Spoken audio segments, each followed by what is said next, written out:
Work takes up most of your time.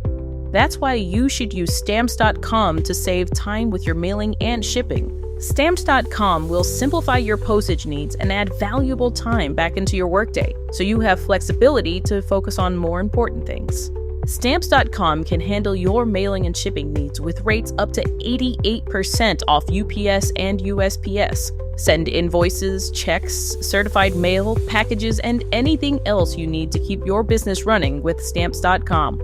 If you sell online, connecting with every major marketplace and shopping cart is easy. Plus, you can schedule package pickups through their dashboard and automatically see your cheapest and fastest shipping options from different carriers with Stamps.com's Rate Advisor. Add more flexibility to your workday with Stamps.com. Go to Stamps.com/program to sign up for a special offer. No contract, cancel anytime. That's Stamps.com/program.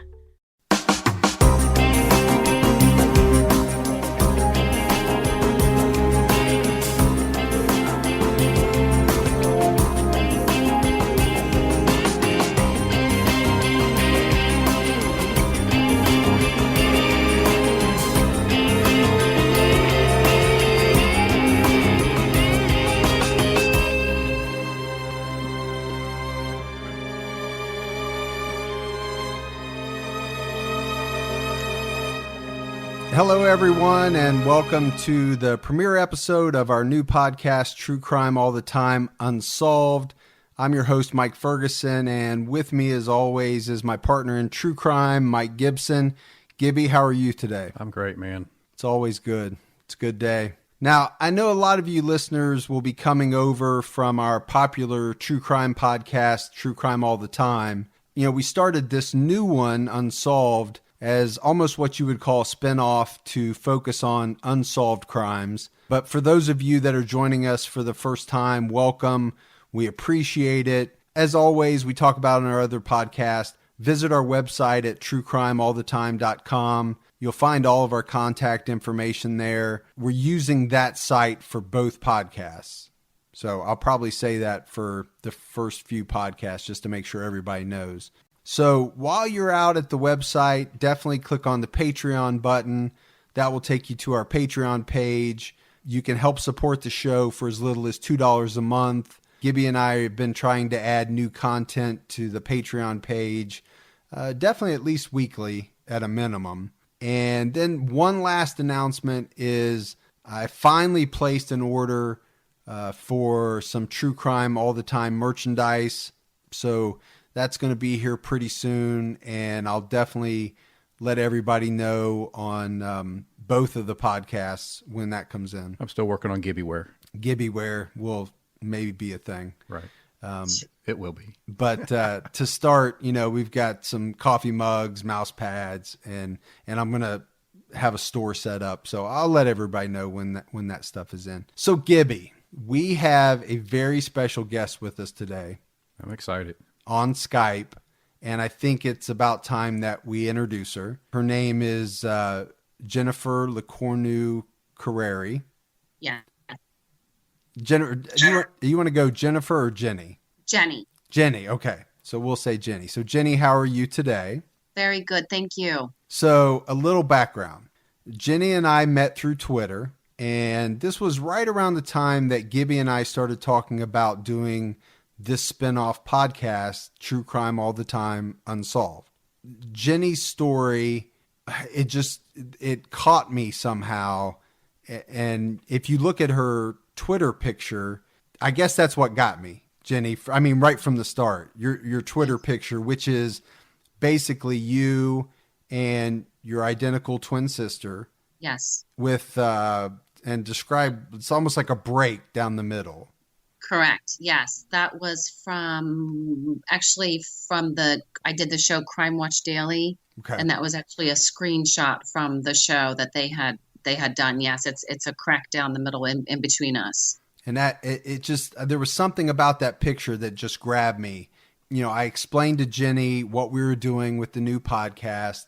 You know, Gibby and I both researched her sister's case, and unbelievably, thankfully, she agreed to be on our first podcast. Yes. So here we are. I was very excited about it. Well, believe me, we're excited to have you. I mean, this case, let's talk a little bit about the case. We'll do a synopsis to start. Okay. So your sister, Jody, whose real name is Joanne, but she went by Jody, correct? Yes. Jody LeCornu Yes. was murdered on March 2nd, My 1996. parents' wedding anniversary. Yes, it was my parents' wedding anniversary. Oh, I did not know that. You have basically spent the last 21 or so years, I mean, number one, searching for the killer, obviously, because this case is unsolved. Yes. And number two, or 1A, fighting for justice for Jody through a series of legal means. I guess I'll put it that way. I'll set it up that way. Legal means actually starting this year when I found out about her case being mishandled. It took a while. Oh, I didn't realize it Yes. took that long. Yes. Okay. Yes. So that's something we'll definitely want to get into. But I want to start out by talking about Jody. It's something that we do we try to do on our episodes is really talk about the life of the victim and personalize them so that the listeners really have an understanding of the person and the case that we're talking about. So, Jenny, could you share whatever you wanted to about Jody's background and childhood, which obviously would mirror yours as identical twin sisters? Okay, so we're one of four girls, Jody and I, two older sisters. They were a bit older than us, 7 and 9 years older. And my father was in the military, so we traveled a bit on the East Coast. Most of our life in Annapolis. He was a lawyer in the Marines, so we were actually stationed at the Naval Academy when we were younger. So Jody and I were inseparable just growing up. We always had the same room, same friends, same classes. We were always together. And like I said, we spent most of our life in Annapolis. My dad actually retired he was in the Marines, 26 years, colonel in the Marines, and went with the state's attorney's office. He actually spent his second career as a prosecutor for violent crime. I don't know if you knew that. We didn't know that. No, we didn't know that. And Wow. He was in that line of work when the crime occurred, or he went in? Correct. Oh my gosh. It was actually a theory that they looked at as well, even though he was in another county. They looked at with him prosecuting. He prosecuted violent crime and drugs.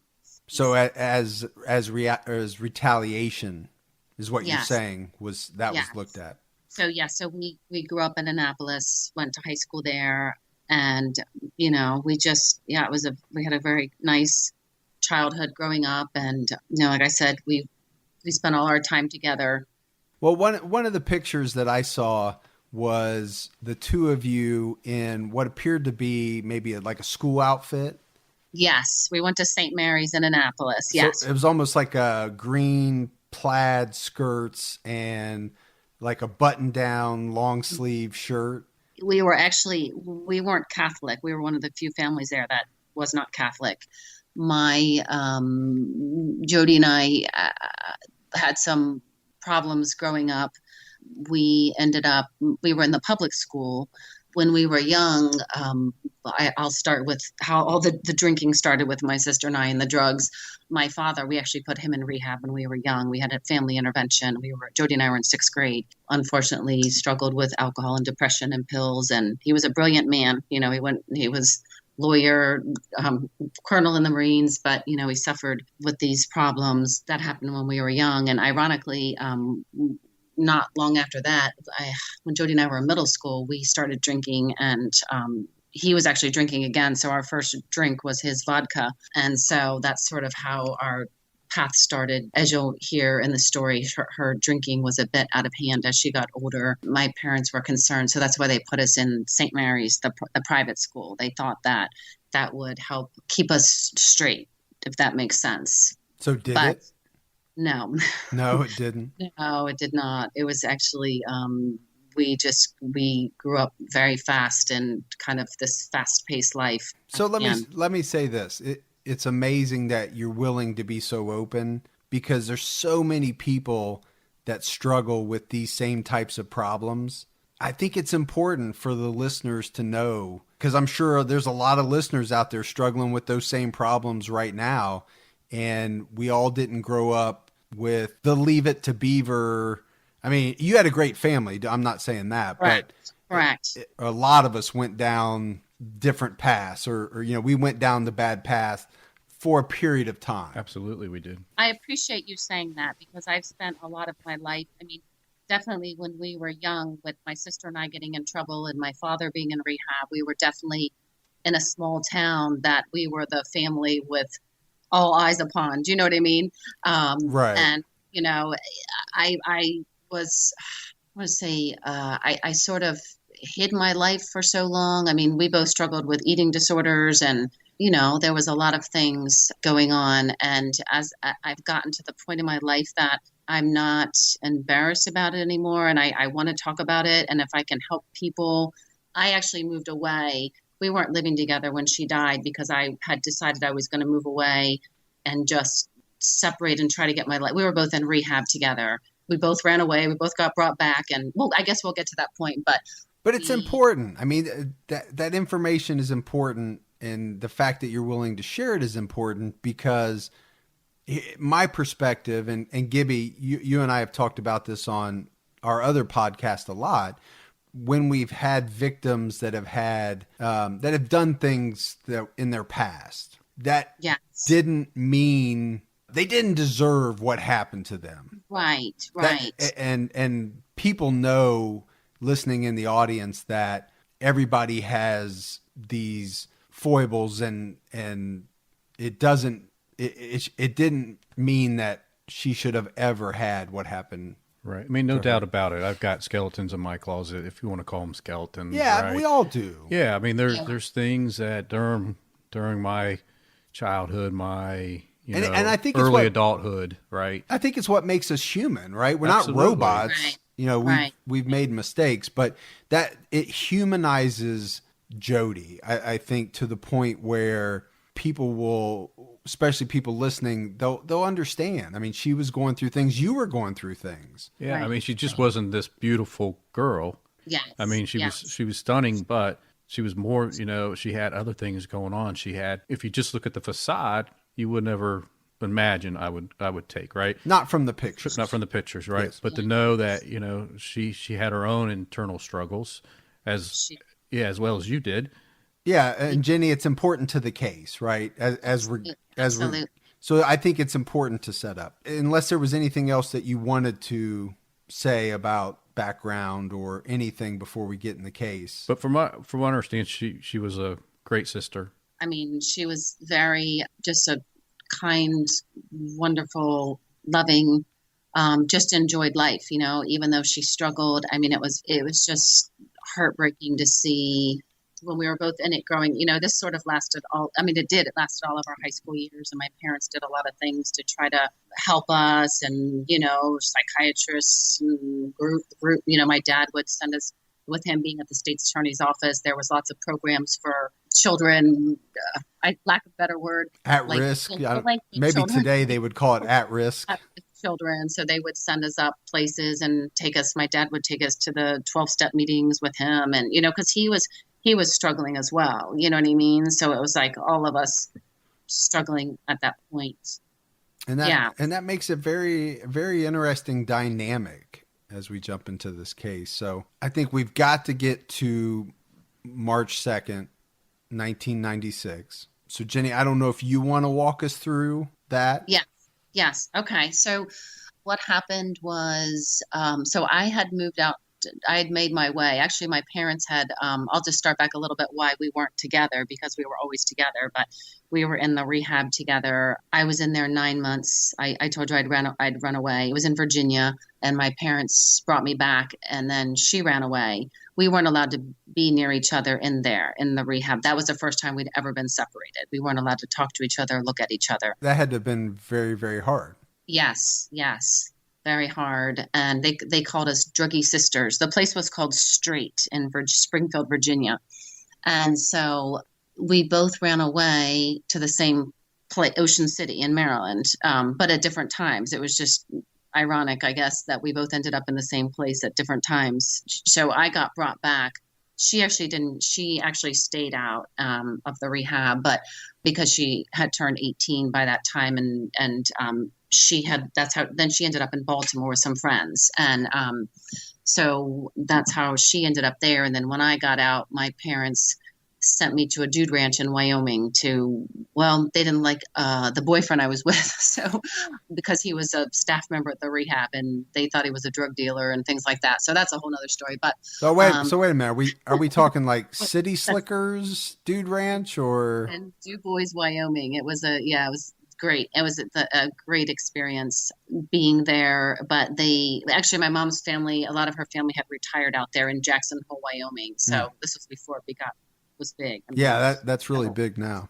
Yeah, so I ended up in Wyoming, and then Jody was in Baltimore, and she had met her boyfriend there, and he was a lot older than her, and she did not tell the truth about her age.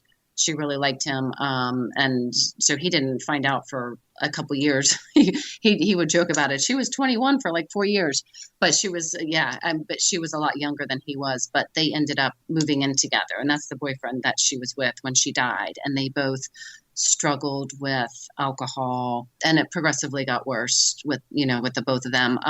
She was not doing drugs. Both of us suffered from really bad anxiety. So the alcohol definitely, even though, people with anxiety think it's calming them, it definitely makes the anxiety worse. I don't know if you're aware about that. No, but so I just want to clarify a little bit. So there were drugs earlier in life. High school, yes. So now Jody's... And if you read the People article, it said she was a cocaine abuser or something like that, and that wasn't exactly accurate. Alcohol, I'd say, was our main drug. We got into other drugs, like I said, struggled with eating disorders, bulimia. So it wasn't, I didn't like the way that they put that in there. I don't know if you read that article, the People article. I did, yes. So that wasn't exactly, she wasn't a cocaine abuser. I mean, I would call it more just, it was like everything, you know what I mean? It wasn't just occasional use back at that time. Yeah. I guess I just want to make the clarification that there was drugs and alcohol early on, but basically we're now in her early 20s. She's 23 right. At this point. Yes. Yeah. Well, we haven't got there, but she, like you said, she was 21 and she's really just has a problem with alcohol.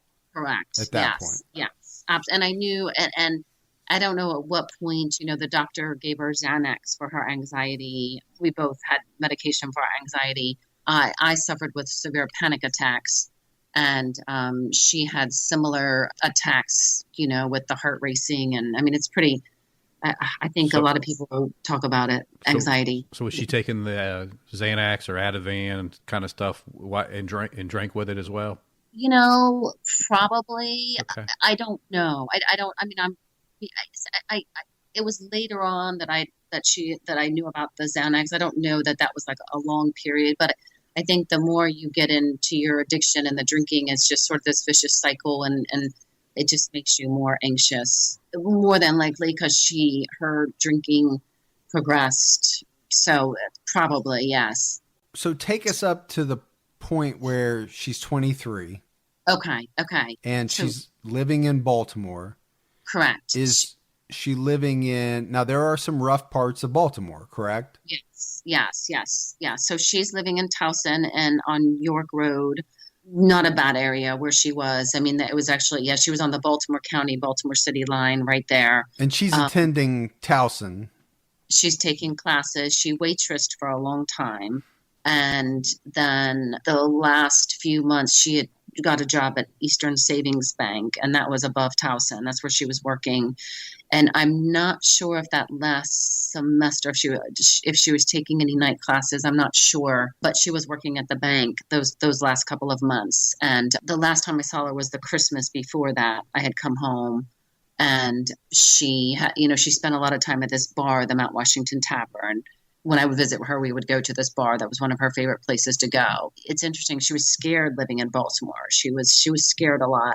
And she was actually scared of getting shot, which is just really hard to figure that out, why she was afraid. So Was that a combination of her anxiety and the fact that there were a lot of shootings in Baltimore, or what do you contribute? It's interesting because I tell different people that, and the look on their face, like, wow, like, was she afraid of something?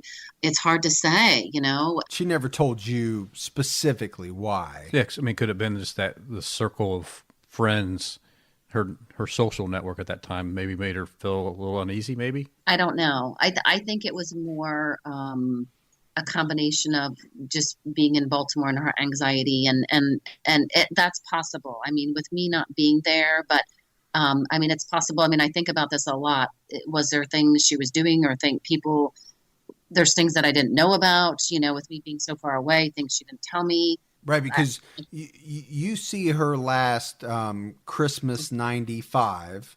Yes. Going into 96, and her murder's on March 2nd, 96. So it was 3 months, right? Since a couple months. Yeah. 2 months. 2 months and a week, yeah. So she was with her boyfriend, and they apparently had gotten into a fight that Thursday night. So it was Friday night that she had gone out. That was like the first, because she died, into the hours of Saturday morning, but early Saturday. Yeah, like 4, it was 3:41 in the morning. So that Thursday night, she and her boyfriend had gotten into a fight, and when they woke up the next morning, he told her not to come home that night. Do we know what the fight was about? I think it was about her drinking and going out to the bars. That's what I get from him. Even though he was drinking it, as much as she was, I think it was just her. Yeah, I think it was pretty much her drinking, and I just think it was out of hand, their situation. He finally just finally had enough. Yes. Yeah. So I'll tell you what happened, and then tell you everything she did that night was not her, with her anxiety and everything. It was not in her character to do what she did, but so she actually went to the bar that night, the Mount Washington Tavern, and stayed till close to closing time. There was Mount Washington Tavern is in Baltimore. There was also rumors that there was a possible thing going on with the owner of the bar, and he was interviewed early on. Actually, he wouldn't talk to the police early on. I don't know if I'm saying this correctly, but they threatened him with grand jury indictment because he wouldn't talk to the police, the owner. So when you say a thing, you mean romantic? Yeah, there you go. Yeah. Okay. So that's hard to. I don't know if that's true or not, but that's what was the talk, was Sure. that there might have been something going on. He was married, and she actually, before she died in that parking lot, and I'll get to that, she made a couple of phone calls, and one was to him, looking for him at the bar. So that was one of the calls. So in my heart, I believe there's answers at that bar. People know something there, especially because I know of 2 specific phone calls that she made.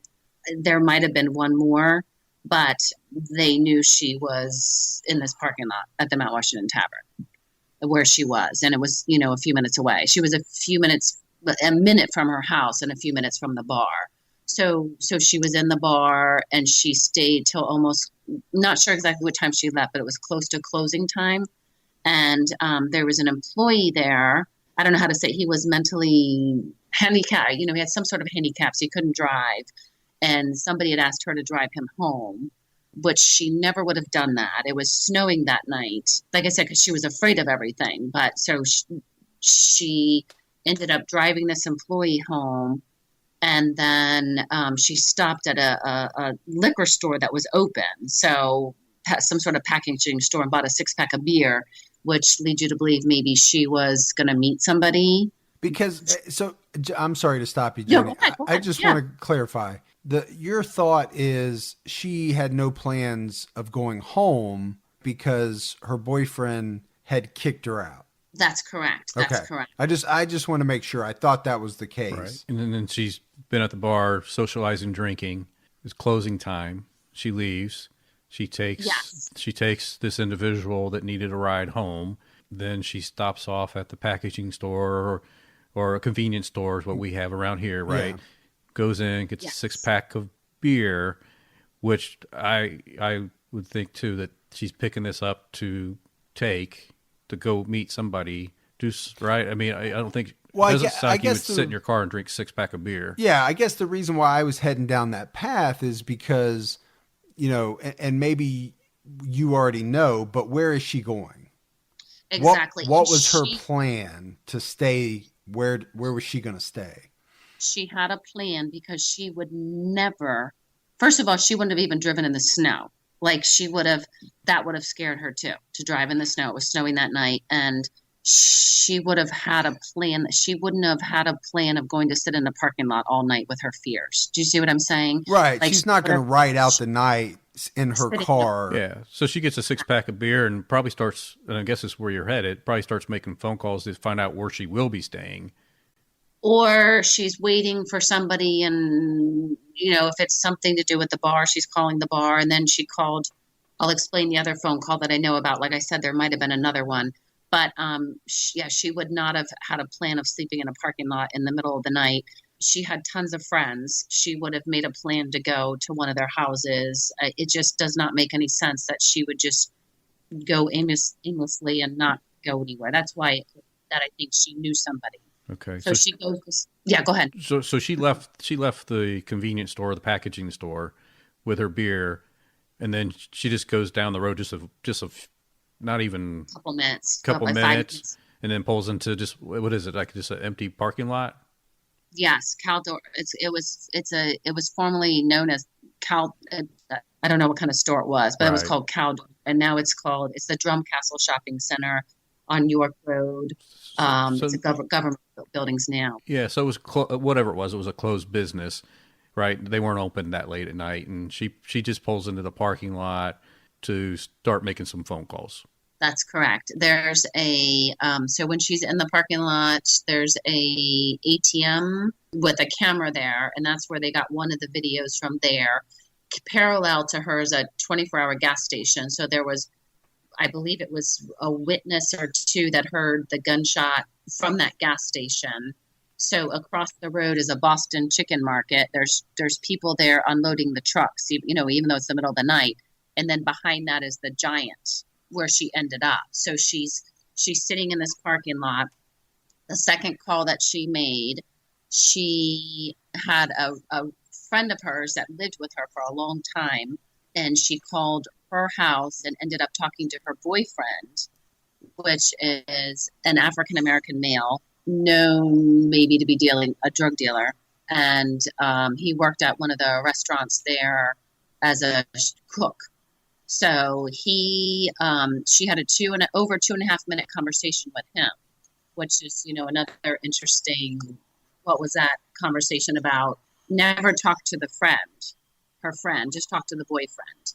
He was talked to early on, and they ruled him out because they said he didn't drive. His girlfriend had a white car.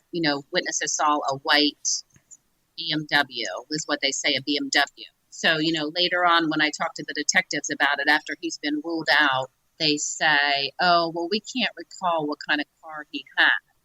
This is just one of their hundreds of contradictions where early on they say he didn't drive because he was ruled out. So yeah, I mean, I was going to ask, right? And I assumed you were going to get to it. So she's made these calls. The police obviously were able to get records of these calls. That's not a problem. And I assume that they talked to each of the people that she called. I'm hoping so. I mean, I'm finding out they. But that's part of the problem, right? And we're going to get into that. I don't want to get into it too early, but part of the problem in this case is, number one, how it was handled. Correct. By the Baltimore County Police. And we'll let you elaborate on that a little bit later. But let's get through the details of, and I know it's hard for you, even though it's been 21 years. It's probably not the easiest thing to talk about. I'm just grateful for the opportunity to talk about it. And it still is very painful, and just, trying to figure out what happened. And so she's sitting in this parking lot, and her window was rolled down, and so that's why they think she knew this person. And what witnesses saw was her driving away, and this person, I don't know if they saw the person shooting her. There's different things that was seen, but so shot her from behind. So it went in the back of her car on her side, in through the door, into the seat, into her spine. Right, through the back. I saw the picture, through the back of her driver's seat. Correct. Yes, yes. And so she was able to drive. I think at that point she died pretty quickly, but she drove across York Road. So there's the Boston Market. She's pulling in. That's at the top of the parking lot, and he follows her, and he stops at the top of the parking lot, and she drives towards the Giant. It's the Giant. It's a pretty big sized parking lot, and he just watches her. Now, is Giant a supermarket? Yes. Okay. Yes. Because I thought that's what it was, but I wanted to confirm. Yes. Yes. Yeah. I'm sorry that there are different stores. No, but the reason why is because there are people there working third shift, right, at Giant. Yes, and apparently their cameras were down that night, which is incredible, because I mean that would have been, because that's where he watched her while she circled around the parking lot, and I think maybe she was probably just, I mean, like I said, she died pretty quickly, so she probably was just trying to survive and in shock, and so at some point she stops. And he just drives up and parks right next to her and gets out of his car. And this is with witnesses around. And they see him put her car in park. I guess she hit a curb or something. So her car wasn't in park, I guess. Because that's what the detective said, that he put her car in park and reached in over her and took something out of her car. And then he was very slow. He got into his car and slowly drove out of the parking lot and took a right on York Road. And was that something, her purse? Because I read something about that. There's been different things that they've said. They think she had some sort of backpack. I don't think she had a purse. I think it was just a bag. So she didn't have her purse. I think, like I said, she had this bag, but there was nothing in her. Like the bag wasn't there. But they still say, we don't know what he took out of the car. But he didn't appear to be like in a big hurry. No, right. And also one thing, Jenny, I want to clarify. There was only one shot fired, correct? Yes. And that's correct. So it went through the car, Mm-hmm. It went through the seat. Yes. And into Jody's spine. That's a lot to go through for one shot to kill somebody. It just happened to hit her, is what it sounds like. It happened to hit her in the spine.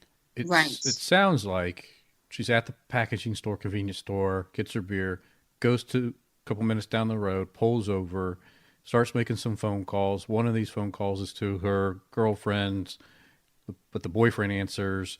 We know the other one was probably to the bar. And then somehow somebody pulls into that parking lot where she's at, approaches the car. Yes. She rolls the window down, and you would do that if you, most likely if you knew somebody. Especially, well, it's cold. Well, we know it's cold, and we know she's paranoid of conditions, yes, and people's going to kill her. So she would really only roll that window down if she knew the person. Otherwise, she would just drove off. Yes, and obviously she has the car ready to drive off. So someone approaches. For whatever reason, it sounds like she starts to drive away. That person shoots to try to stop her from driving away, hits her.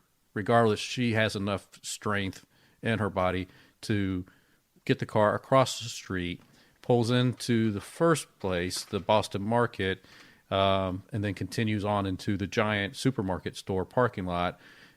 Car moves around a little bit. She eventually comes to a complete stop because she hits the curb.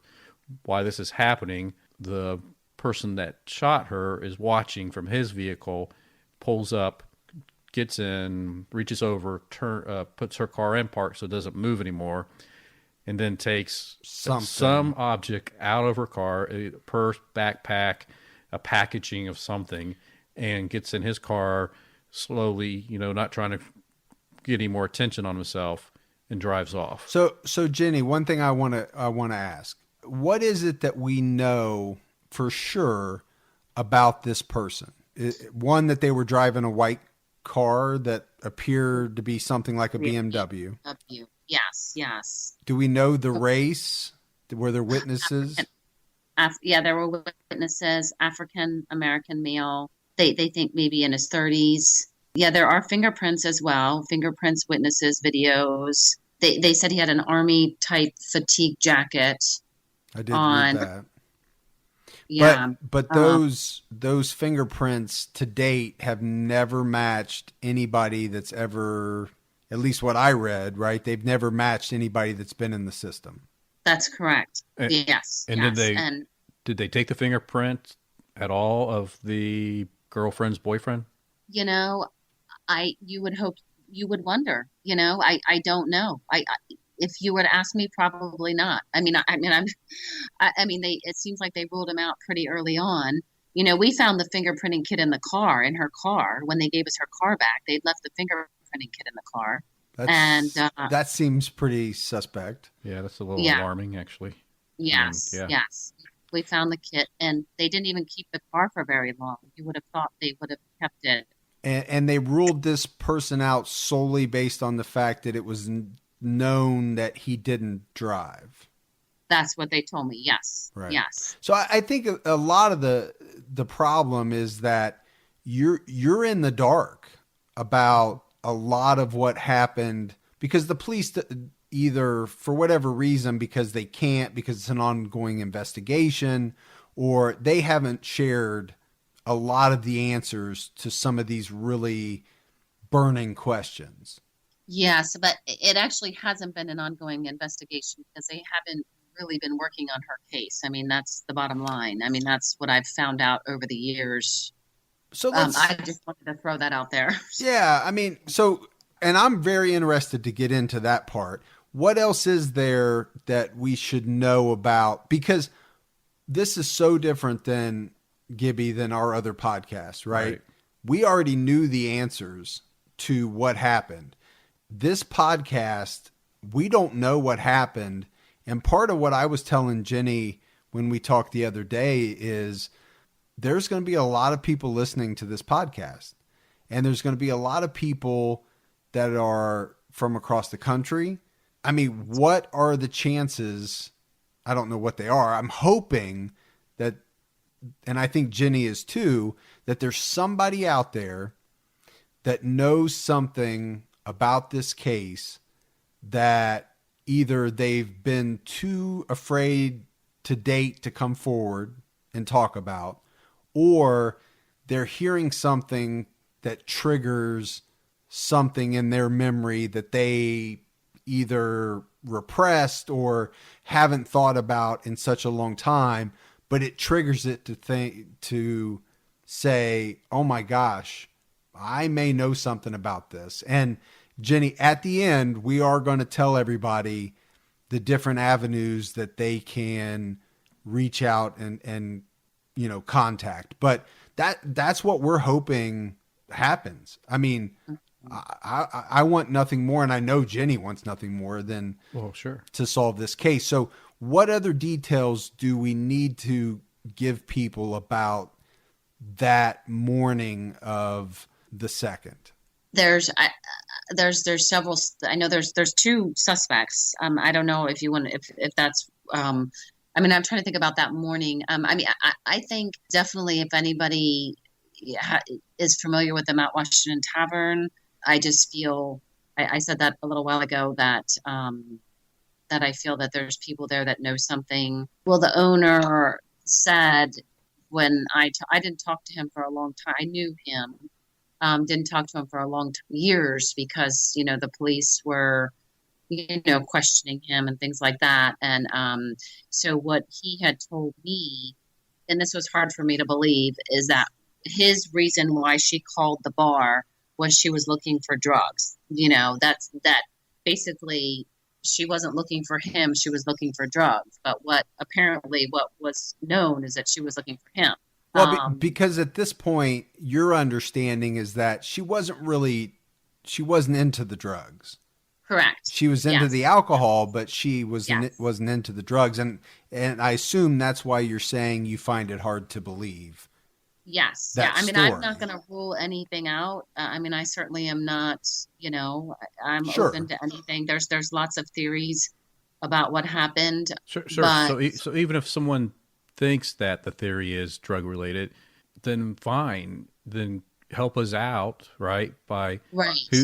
who do you think that was? If you think that was somebody that was trying to steal the drugs out of her car or steal her purchase money for drugs out of her car, Or who would have been the one that let's just indulge for a minute and go down that road. And let's just say it was, right? Mm-hmm. Who would have been the person at that tavern that would have been the one that would have supplied it? yeah, That- who would have benefited from her purchasing or benefited from her getting the drugs? Right, because let's be honest, right? We're not detectives. None of us. Jenny, you're not a detective. Mike and I are not detectives. We all have different types of jobs. But there's some things just by common sense. And I think number one is you look at who has the most to gain, or who has something to gain by shooting Jody. Thing about the bar real quick is though it was known for drugs back then, and I don't know how it is now, but if she wanted drugs, if she was there for 5 or 6 hours, why wouldn't she have gotten them? I mean, that's just 100% known fact. If she wanted drugs, why didn't she get them there? Like I was told, you could get them behind the bar, from the bartender. You could get them right there. And she didn't. And she didn't leave and go to a bank, an ATM, and withdraw money to buy drugs, right? Because they would have found that on her banking records. So, Right, so right, she didn't yeah. need to leave to go get funds to go back. Because why would she go get beer if she was going to do? Well, no, I think it's a great point. She was at that bar for a long period of time. Right.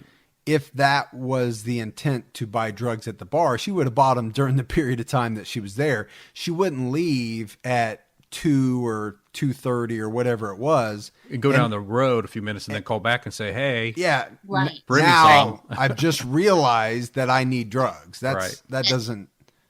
And if she was a regular drug user, they would have been in her system. There was no drugs in her system. Well, that's true too. So- Good And I point. think that's a very important statement that you make, because that goes against that theory to me. Was the tavern owner married? Yes, she said. Yes. Yeah. Okay. Yes. So it could have been his spinoff. Why did she call you, Mr. Tavern Owner? And his answer could have, like he said, was she was looking for drugs to get the Deflect. heat off of him, Sure. of having Yes. the whatever fling was happening with them, Right. if any, If any whatever was. was developing with them, to get that off of him. When you have a case like this, there's so many different We theorized on different theories or permutations that you can talk about, but I still think it goes back to a common sense approach of why does something happen? I mean, very rarely does it happen, I would think, randomly. Well, I definitely think it's very It odd. can, but- It can, but the chances of someone pulling in that parking lot simply to rob her, Not out- knowing what she has. yeah, at that time of the night, and the fact that she rolled her window down, I just don't think it was a random crime. And Jenny, I assume you would concur with all that. Right. And that's sort of what the detectives let us down for years, that it was a random shooting, that would lead us, I'll get into suspect number one. But in my opinion, if somebody's going to rob somebody, I don't think they're going to maybe have a conversation with them and then decide to rob them. I mean, it seems like he would, if he was going to rob her, he might have come up and put the gun to her or something. You know what I mean? And but going back to the window being rolled down, like it just doesn't make any sense. Yeah, as far as a random. I agree, but I'm very interested to talk about suspect number one. So This is somebody that they found maybe about 6 months after she died. So there was really nobody that they had for a while. There was somebody in I think it was some sort of auto body shop, and I don't know how he ended up coming to the police, but it was they reported this African American male with a white BMW. So they started looking at this suspect number one, and there was they sort of just said, we think it's him, and he had a history of he was married to a white woman. Basically, he fit the description, and they kind of pinned it on him for a lot of years, saying we think it's him. But obviously they couldn't prove it. Right. And they had no real hard evidence, or they would have moved forward. Right. Like he had some history of violence, with white women, or, I don't know exactly what, but were they able to show a connection between him and her? No, that's the thing. There was no connection whatsoever. So he didn't hang out at that bar. He did not. No. And there was no connection from them ever dating or anything. Correct. This is very interesting, though. So at some point, they had a prostitute that got brought in, and she said that she was with him, suspect number one, and he told her that he shot a white girl in the Caldor parking lot. This was at some point later on. That's very specific. Yes. But, as time has gone on, I don't know if I believe that or with everything else that we've found out later on, or, if the prostitute, it was a big thing that happened that, you know what I mean? The murder in this area, there was nothing like that happens there. You know what I mean? What happened was, I'm trying to think of how many years later that this happened, it was a lot of years later.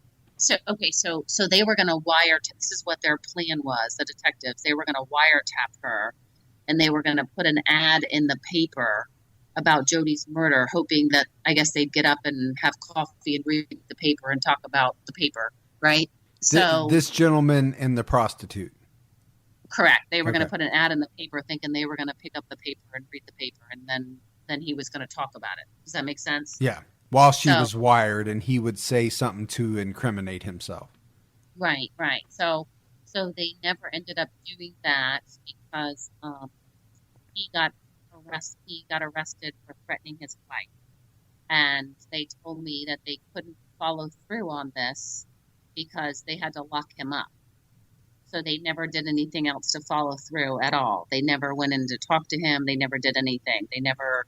And the detectives, and so I have a lot of messages with him. We communicated a lot through writing, and his response, so he told me, he said, yeah, we didn't follow through. I had to save one life, meaning the suspect's wife, save her life versus working on Jody's case. So let me back up for a minute. And I know you may not know the answer to this, but obviously if he's in custody, they have his fingerprints. Right. And they could easily test his fingerprints against the fingerprints that were found in the car. Yes. So let's assume, and I know you're probably going to say don't assume when it comes to Baltimore County. Right. But me looking at it from the outside, I would assume they would, if they already had, they were going to wiretap, for crying out loud. You think that'd be Detective 101. Right. You take his fingerprints, which they would have as soon as they booked him. They probably already had him on file maybe anyway, but yeah, they would take those, match them against the car, and they would either confirm or just because they don't match doesn't mean he's innocent, 100% excluded, but so they said they've run them through the system, but that was, they didn't run, they just did the fingerprints again this year after me forcing them to do something on her case. So they probably, I think they ran them hopefully way back when, but then they ran them through again this year. But so he got locked up. But all that means is that the person that left the fingerprints, which we're assuming is the same person that shot Jody, has never been in the system. we were talking about how they never followed through with him. And that was another thing over the years that I would say, so he's been locked up off and on. He's locked up right now, and they kept, I'd say, well, what can you do? Can you talk to him? And they'd say, yeah, we can go down. He's in the Lower Eastern Shore, which is near, close to me. I don't know how far from me, but some facility around here, but so not far from Baltimore. But they would tell me for like years, the main detective would say, he could go talk to him, go in there and, listen to jail talk, do things, but he would never do anything. Like he kept saying he's going to go talk to him. He's going to do this. So, it's just one of many examples where they haven't been working on the case, where they claim it's an ongoing investigation, but, and Jenny, that's been your biggest frustration by far. Yes. Cause there's leads not followed up on the contradicting information, from the main detective. Like I said, I've stayed in touch with him over the years, and more so over the last couple of years, because, well, I mean, they've always said, the suspect number one, pretty much you should be good now. He's locked up, or whatever, this high percent, 90, whatever percent we think it's him. Meanwhile, there's this other suspect and, other things that have come out over the last couple of years that just started to make me think. Well, that shocks me that anybody could say 90% when, unless you're holding something back that you haven't mentioned yet, there's been no evidence whatsoever that this guy actually did it. Yeah, and his wife was the alibi. She did recant on her alibi, and when I asked the detective, I'll call him Detective B, I say about talking to her, and he says, oh, she doesn't like me. So that's the type of like talk that I get from him, like, because he had her fired from his job. So I'm thinking, well, the world doesn't revolve around you. Can't somebody else talk to her? Yeah. You know what I mean? Like, it's just so maddening. Or that he doesn't want to he can't do his job because he doesn't want to deal with her is basically what he's but it's just typical with every communication that I've had with him. Let's go to, because we are getting up against time. Let's go to suspect number 2. Okay. So I find out, so in the spring on the 20-year anniversary, I get approached, and I've done news stories over the years, and, we've kind of just gone with the fact, we would go up there and talk with the detectives, and my dad was a prosecutor. So, he was in touch with them. And, I don't know if I told you that my father passed away from cancer. You didn't, but we had both read it. Yeah. So that was really just devastating, and just and him not knowing what happened to her, and it's heartbreaking. I feel like I sort of have taken the lead for the family. It's very hard on my mother to think about all this. So your mother is still alive?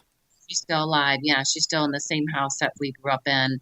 And so I'm the one that's sort of the family one that's been working with the detectives, and she's, on the, with me, but she's been through a lot. And, sure. So I just feel like I'm strong enough now. And like I said, so on the 20-year anniversary, one of the news reporters, WBAL, David Collins, approached me about doing a news story, bringing something out new in her case. So I approached the detective B, and he said, well, we're not going to do that. We're not going to bring anything, and it just infuriated me because, this has actually been, and even over the last couple of years of different things that they've been telling me they're going to do that they haven't followed up on. And me just being nice and, okay, are you going to do this? Are you going to do, and then when they didn't want to do this story, I went to the captain of his unit and threw a fit. And I said, what, you got to do this. Like, it's a chance to get her case out up, again in the public. And so they ended up doing it. And the detective was supposed to come to the interview. We went to the crime scene, where she was shot. He never showed up, and the detective.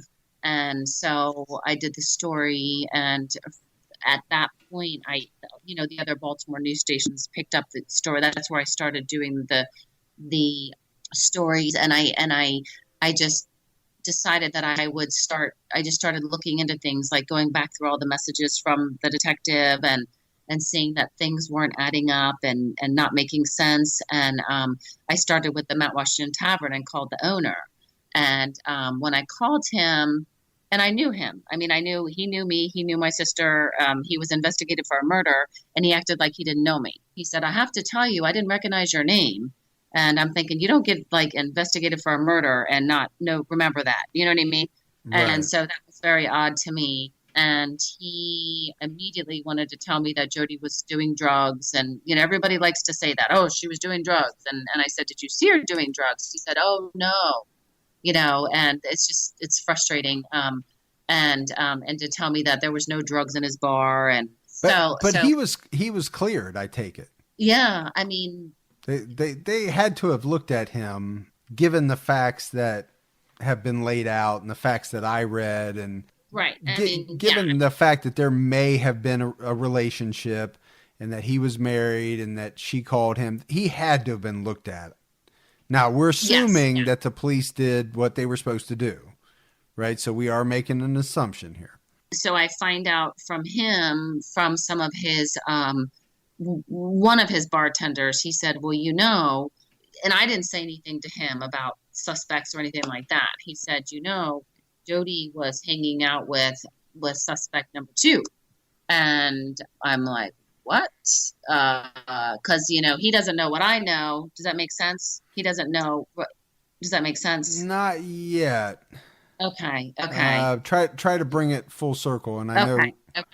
So I know a lot from the police, right? I know who they're looking at and things like that. Right. And so when this owner tells me that he heard, but the police never told me that Jody was hanging out with suspect number 2. They just said that he was a suspect. Does that make sense? Okay, so who he is, and then I know that he's somebody they're looking at.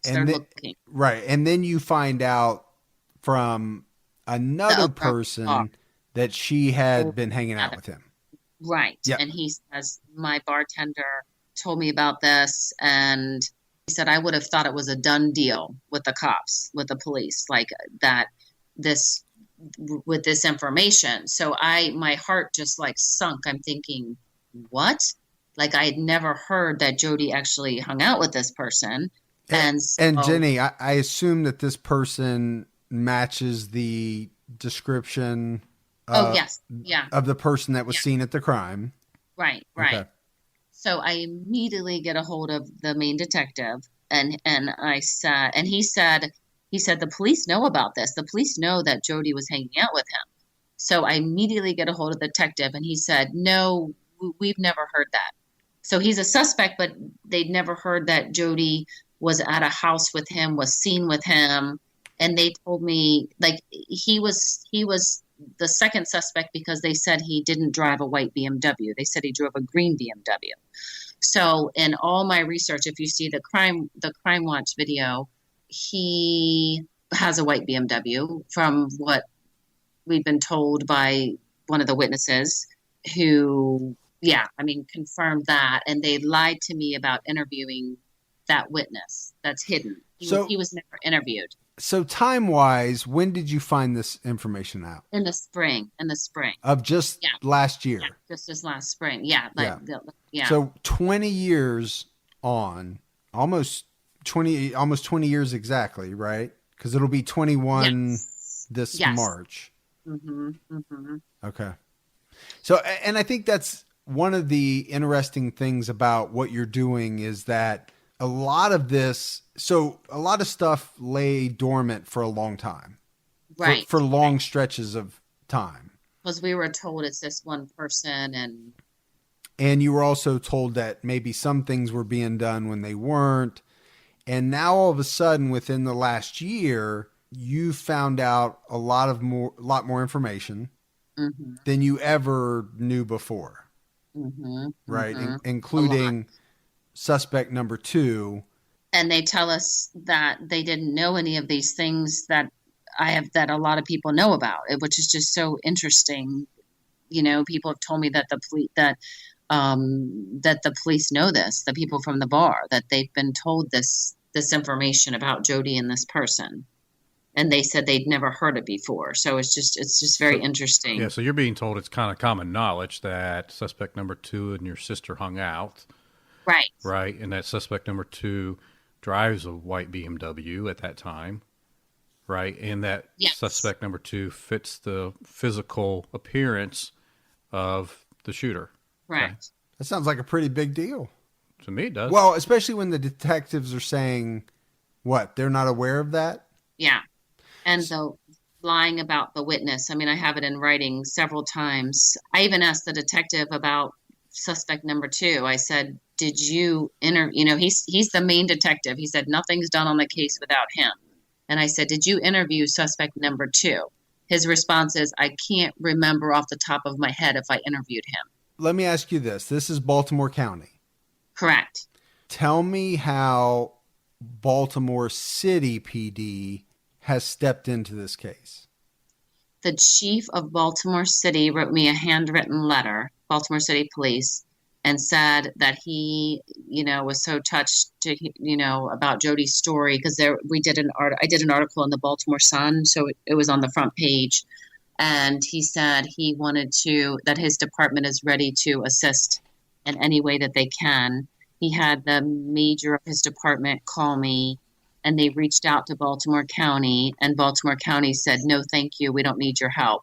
Meanwhile, when I had a meeting with them in the spring, Baltimore County, they were telling me how overwhelmed they were with their cases and everything, but they don't need anybody else's help, is what they told Baltimore City. Baltimore City reached out to them a couple of times. And I want to get back to that meeting in a minute, but so he wrote me the letter, and the last conversation that I had with the major of the department, he was asking about the one video where they say would show the suspect and I don't know if we talked about this, you and I, yet, the suspect and his vehicle. They say they can enhance it. They said it would solve, we could see it, but they said because of the snow and it's a VHS tape, they can enhance it in their department. And the major from Baltimore City saying, well, have they sent it out to another agency? I said, no, I don't know why they won't send it out. It doesn't make any sense to me. Well, that's what I'm saying. So 1996 technology versus 2017 technology, that's a big difference. In the world of video, that's a big span, right? And the way technology leaps forward, I have to believe that somebody, and maybe not Baltimore County, but somebody has the technology to enhance it. Yeah, he said, did they send it to Quantico? They sent it anywhere. I said, no. They're keeping it there. Baltimore City wants to help, but they can't, right? I mean, they have no jurisdiction. They can only help if they're allowed to help.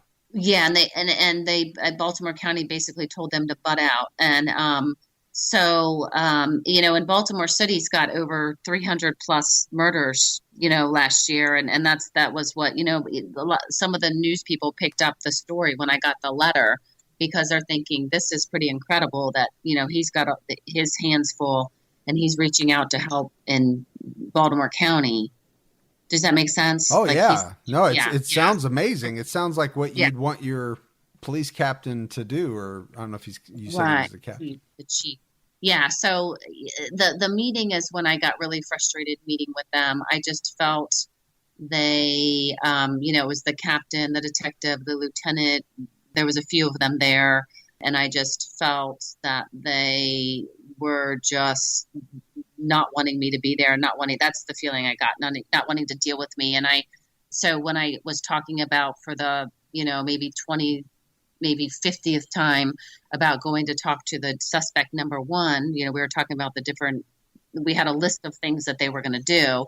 And I said, when are you going to go talk to him? And he said, this is the detective, well, I'll make my way down there. There's a great crab cake restaurant down there. That's what he's talking about, going to get crab cakes when he's going to, work on my sister's murder. So that's like the kind of stuff that I get, so we made a whole list of things that they were going to do. So the summer went by and I contacted them in October, yeah, maybe it was in September, and started asking him about the different things that we talked about they were going to do, and nothing was done. They said, "Oh, we're everything was pursuing. We're pursuing this, we're pursuing that." But nothing was done on the list of things. So it just goes on and on with them not following up. I mean, I understand that they have other cases. I get that. Right. But if there's obvious leads not followed up on, that makes sense. Like Well, if there's no, I think it makes absolute sense, right? And I also understand that there's some things that the police can talk about and some things that they can't talk about. So is it possible that there's some things that they're doing that they can't tell you about? I don't know. I don't know the answer to that, but I mean, he always tells me, you know more than anybody. And no, I mean, I mean, it's pretty clear to me. I mean, it was pretty, the things that they should be doing, we talked about doing. I mean, it's sort of the same thing, going to talk to these guys. And so Jenny, let me ask you this, because I've had this question in my head for a while. Is this a cold case unit? yes. Okay. It is a cold case unit. Yes. Yes. So it's what they're working on is cold cases.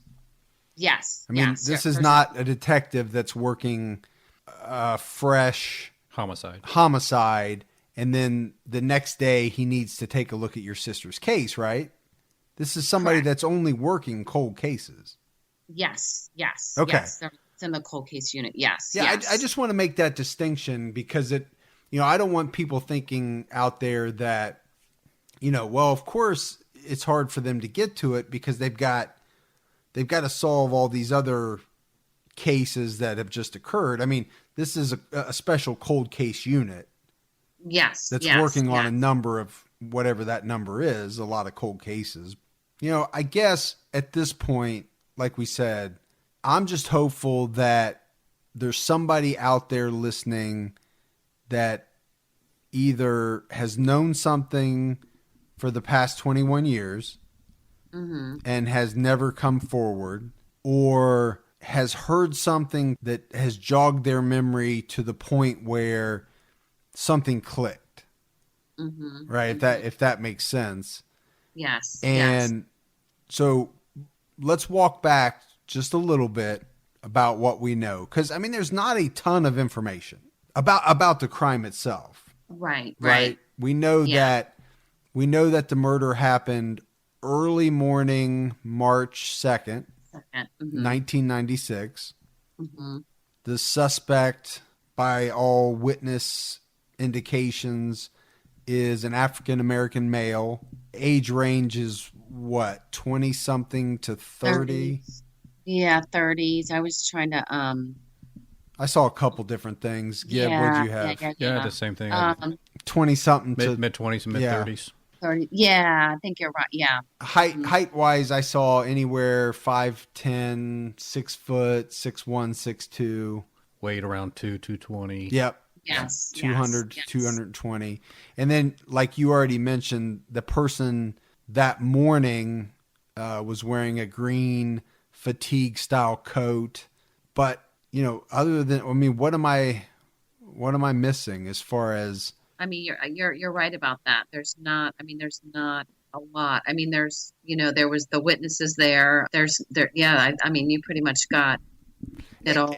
We have the reward. I don't know. We haven't talked about that. Right. You have a reward.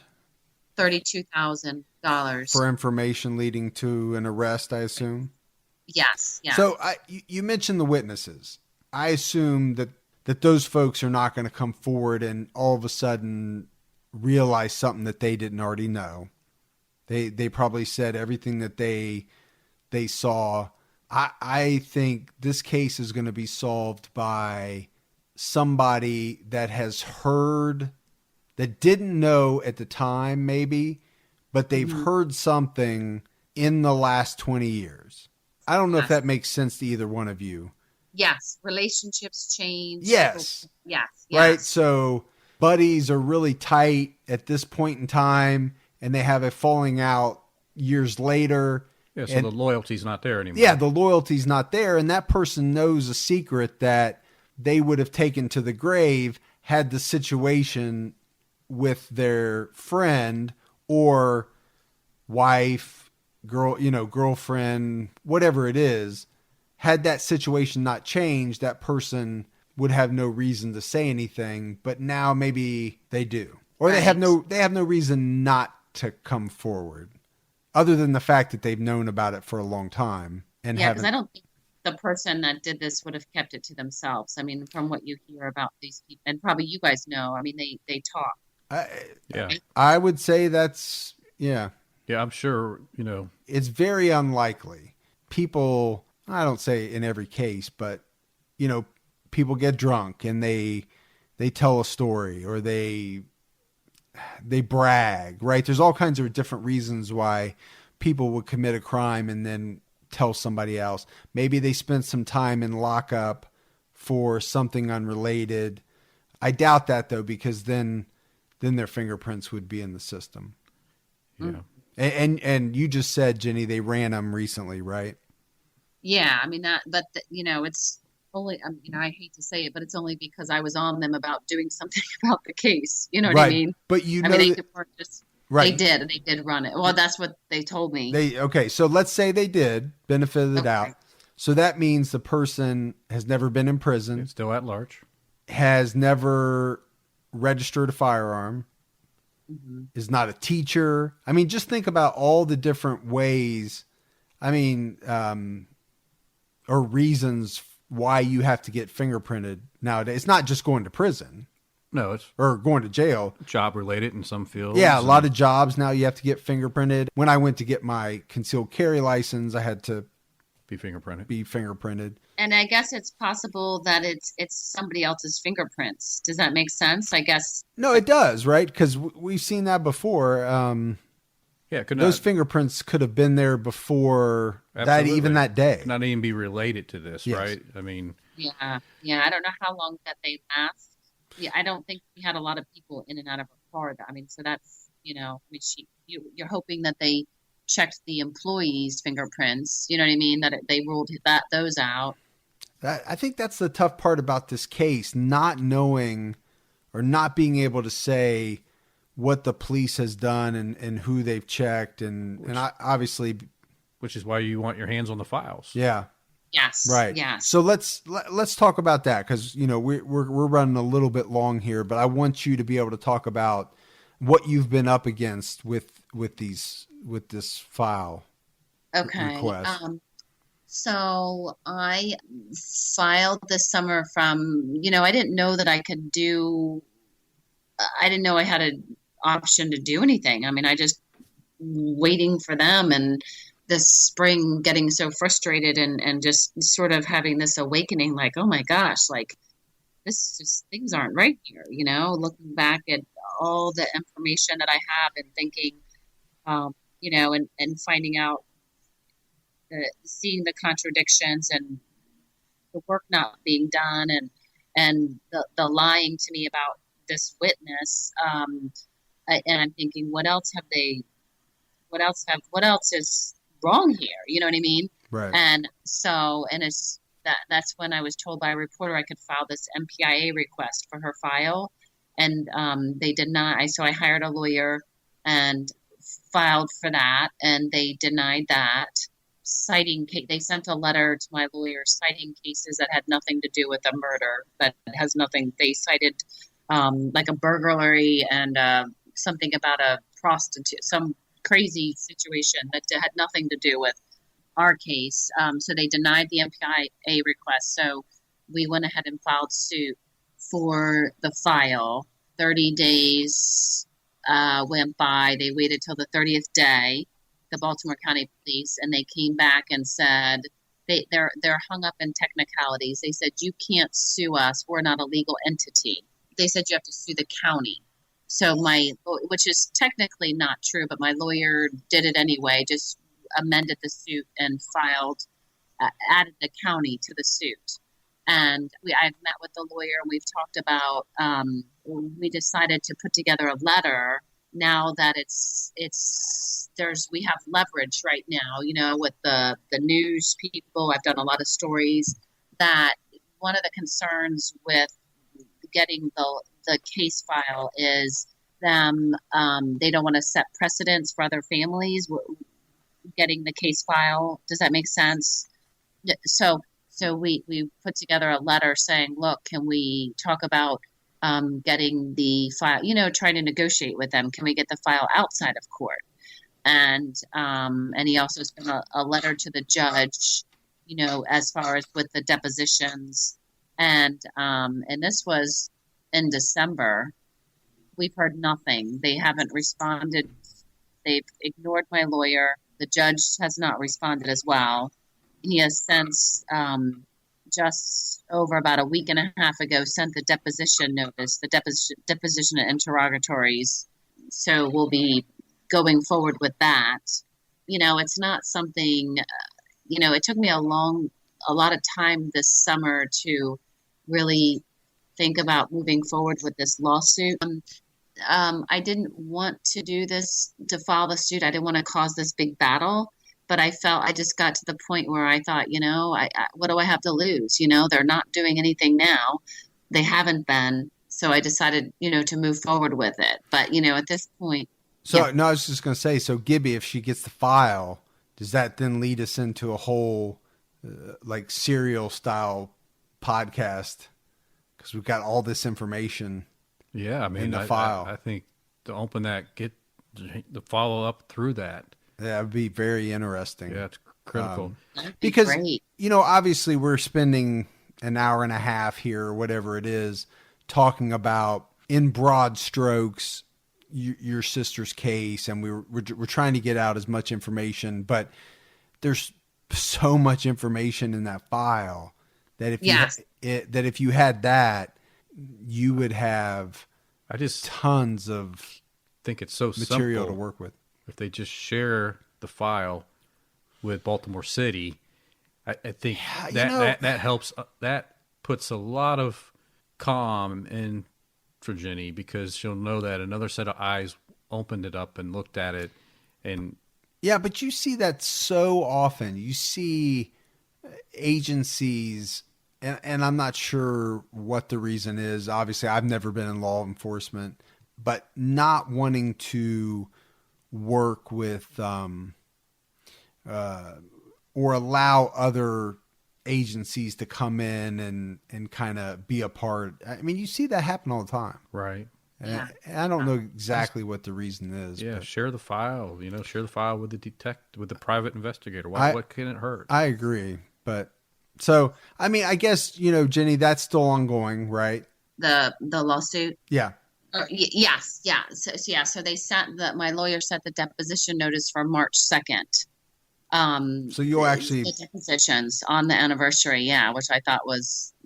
So the deposition will be able to tell you a lot.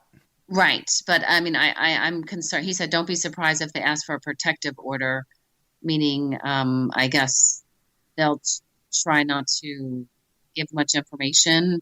Or try not to, yeah. I mean, they're like stonewalling me every which way they can, just to try to get the information. And they've got the county attorney on their side, right? Oh, sure. That doesn't cost, it's taxpayer money, but right. Yeah, they actually in their countersuit or their response, they're asking me to pay they're saying they want me to pay their lawyers' fees. Right, as part of the countersuit. And we're going to talk about, your GoFundMe page here in a little bit as a way to maybe for anybody that wants to go out and look and reach out and help in this fight against the county. Right. Jenny, like I said, we've given out all the information about the case. You've talked about some suspects. I really think it's up to hopefully somebody that is listening and either get the courage to come forward or recognize that they've known something that they didn't really put it together until now. And like I said, we're not talking about Maryland, maybe. This could be somebody in another state that heard something from somebody's cousin 5 years ago. Right. I mean, there's just no telling where this information could come from. So, Jenny, if somebody does have information, what do they do? How do they get it to the right place? so they can, well, there's two different ways. I mean, there's the Metro Crime Stoppers hotline, and that's available 24 hours a day. And that's 1-866-7-LOCK-UP or 1-866-756-2587. That's the reward. We have the $32,000 reward. And, they can also call the Baltimore County Police Department. I don't have their number right in front of me, but I can get that. I'm sure anybody can Google that. So Baltimore County Police Department. Yeah. So the other thing I wanted you to talk about was your GoFundMe page. Like you said, it's not an inexpensive thing to take on a county or a police department in the type of fight that you're up against. Mm-hmm. So I know you have a GoFundMe page. Tell people how they can go check that out. Oh, that's great. I appreciate that. Yes, it's so it's GoFundMe, and it's Jody LeCornu, LeCornu. That's what we have it under. It's just GoFundMe, .com/Jody LeCornu. It's easy. It's easy to find. While we were doing the podcast, Gibby, I went out there, found it really easy, contributed. I funded. So if I can do it, if you're out there, not paying attention to the podcast. I am. But if you're out there, if you want to do it, you're welcome. Yeah. If you want to do it, it's really easy to do. Yeah. I found it last night and contributed. So obviously we knew we were doing this show with you, but that's not the reason why we contributed. Spending time with you ahead of the show and getting to know you a little bit. I think we both feel like we're invested in this now. Absolutely. And I can see where, Jenny, we're probably going to want to stay in touch and hear how things are going. Definitely. We could even do an update episode, even if it's just a small update, or if there's something that you want to get out to the listeners, we have ways to do that. So, I can't tell you how much we appreciate you being the first guest. Oh my gosh, no, it's been fantastic. Oh my gosh, yeah, it's been great. I'm just talking to you guys. I hope we can move forward and we get the case, and I like your idea about that. I think that'd be fantastic. Yeah, hopefully we do a follow-up where we say the case is now closed. Oh yeah, we'd like that. Yeah. Oh, that's wonderful. No, this has been such a great experience for me, really. You guys have made it so easy, and yeah, it's been awesome for our first one, and we appreciate it, and we wish you all the best, and we'll stay in touch. I know we're connected on social media, so definitely as things break, and we'll check in with you every now and then. Okay. Oh, that's wonderful. All right. Okay. Well, thanks again, and you have a great night. All right, you too. Take care, Gibby. Appreciate your guys' help and everything. Thank you, Jenny. All right. Bye-bye. All right. Bye. All right. Like I said, we really appreciate Jenny for coming on.